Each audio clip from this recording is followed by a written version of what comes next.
Peace and blessings, y'all. This is Isa Ahsan. I'm starting off my Washington, D.C. trip here at the Ronald Reagan building in the Federal Triangle area. I just got off a subway from the hotel.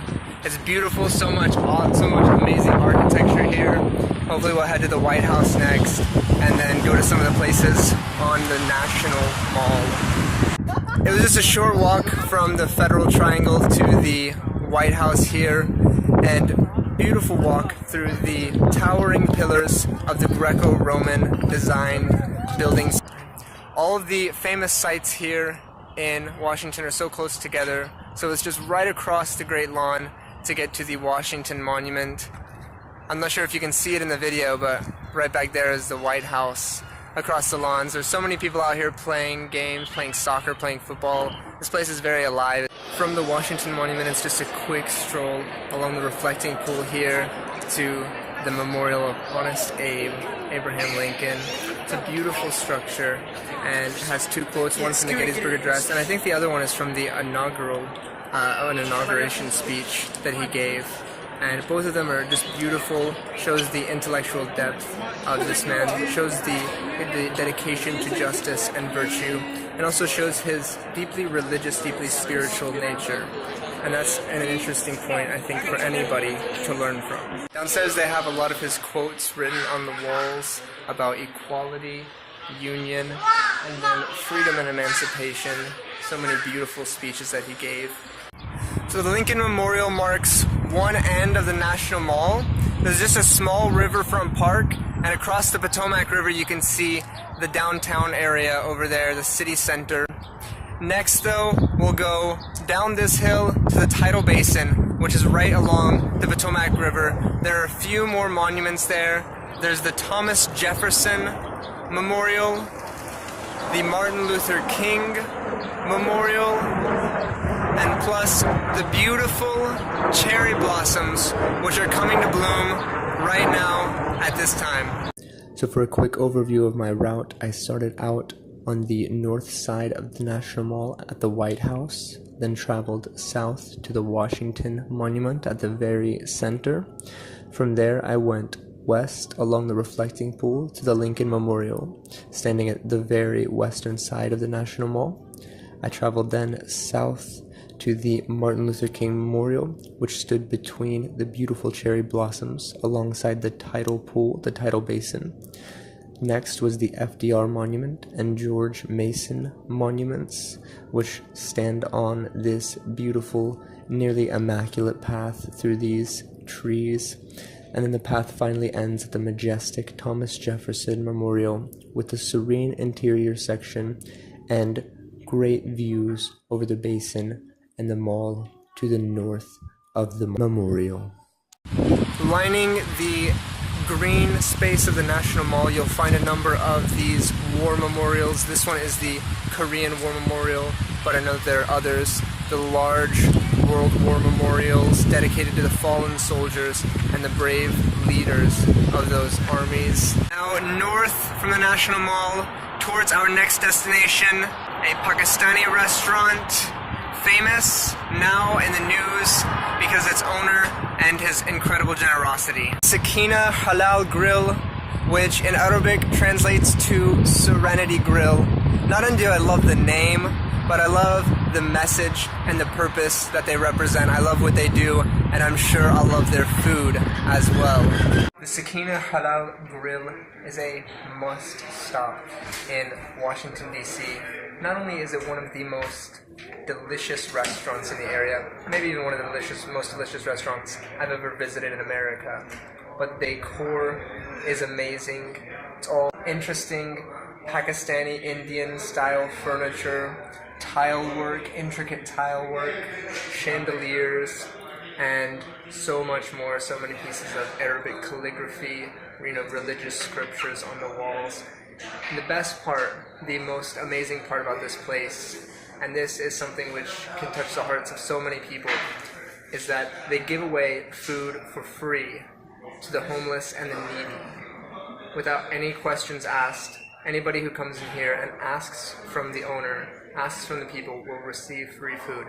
That's such a beautiful example of Islamic ethics, such a beautiful example of the Pakistani and Indian culture that is represented by this restaurant, and really such a beautiful example of humanity for anyone.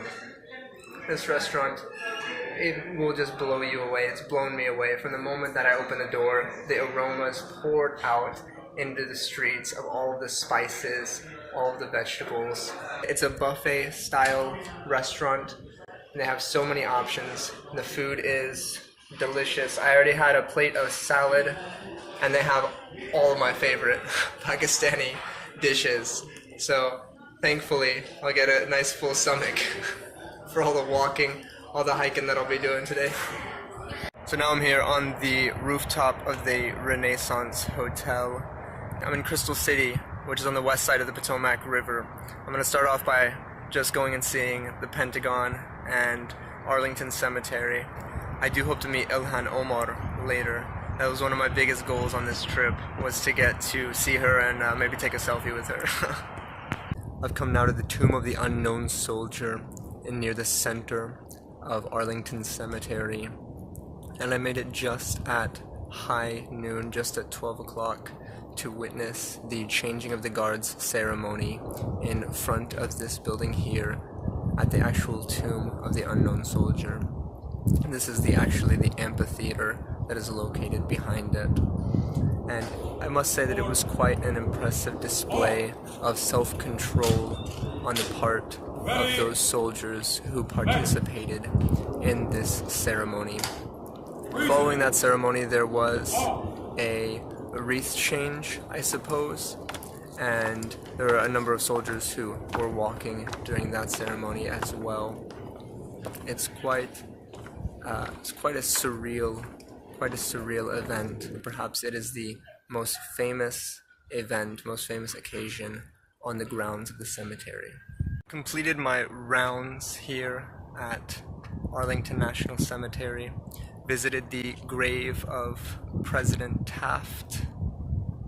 I visited the site of John F. Kennedy's grave and the memorial to his family, where they have many of his quotes in a small courtyard and what seems to be an eternal flame dedicated to their lives. Lastly, I visited the Tomb of the Unknown Soldier and the grave of someone who is very dear to the hearts of many millions. I especially wanted to visit the grave of Humayun Khan, the Muslim American who had died in Operation Iraqi Freedom while protecting others from the bomb and explosive. So he put himself in harm's way for the sake of others, and for that he was awarded the Purple Heart. Posthumously, after he died, he was awarded, of course. Now we've made it to the frontier, to the Women's Memorial, dedicated to all of the women who have served this country. And next I'll head into the city again. I forgot to mention I did pass by the Pentagon and stop at the 9/11 Memorial there, dedicated to the close to 200 lives that were lost in the event that occurred.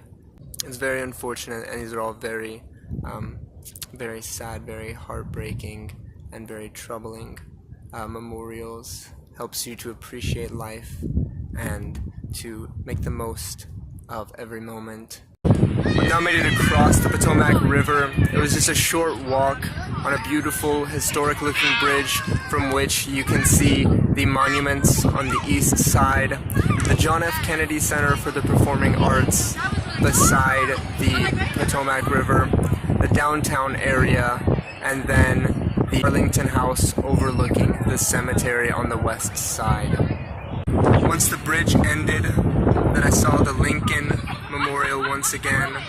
I was able to walk through the Vietnam Veterans War Memorial, the Constitution Garden, which had beautiful willow trees draped over the pond, and a small section with engraved stones devoted to those who signed the Constitution. I finished my DC trip now. I'm at the Apple Hostel in Philadelphia, and the only thing I missed on this western leg of DC was the Great Falls National Park. which look beautiful, but it's so far out of town. So I also had the Smithsonian and the Capitol Hill videos, which I'll post next. And until then, peace and blessings. Be sure to like, share, and subscribe.